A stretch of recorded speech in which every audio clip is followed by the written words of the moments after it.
So something that we're asked here at Lifeworks is, what is depression? So firstly, it's important to highlight that there is a difference between sadness and depression. Sadness is an appropriate reaction to a negative event. The difference between sadness and depression is that sadness isn't burdened with negative thinking. For example, if you lose your job, it's normal to feel sad. But if you think that losing your job means that you're a failure and that you'll never be happy, then you may well be experiencing depression. Because sadness is appropriate, it's temporary. When you're sad, you do things to pick up your mood. You can talk to friends, allow yourself to rest and sleep, do things that you enjoy, and there's a chance your sadness may get better on its own. Depression usually doesn't get better on its own, and it may get worse if left untreated. Depression can be understood by exploring certain criteria, and I would like to discuss 10 specific criteria. The first one is depressed mood. So this is when a person feels sad, down or depressed most of the time, crying more easily or for no apparent reason. The second one is a loss of interest, when a person loses interest in things that used to give them enjoyment. This can lead to becoming socially withdrawn and isolated. Thirdly, a low energy, feeling more fatigued or sluggish, and there may be a difficulty with getting going. Fourth, anxiety or irritability may be present. Also alongside it, there may be worry, fear, irritability and intolerance.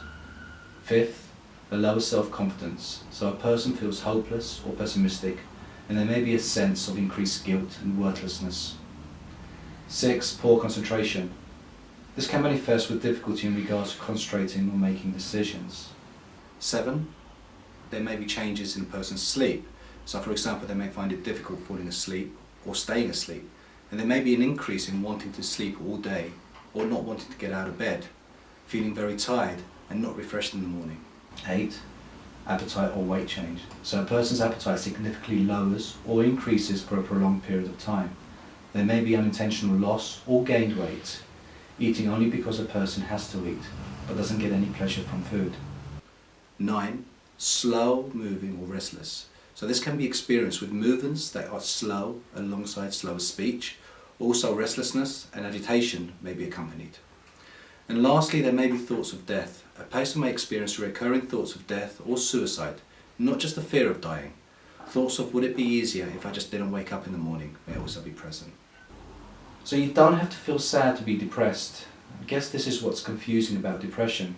People often think they're not depressed because they're not sad. But sadness is not a necessary symptom of depression. People often manifest their depression in other ways. Depression affects your entire body. Everything slows down. You have low energy, lack of enjoyment and a high anxiety. The bad news is that depression is recurrent. Good news is that depression is treatable. So if you do experience any or have experienced any of the symptoms and criteria I've just talked about, please contact a mental health professional.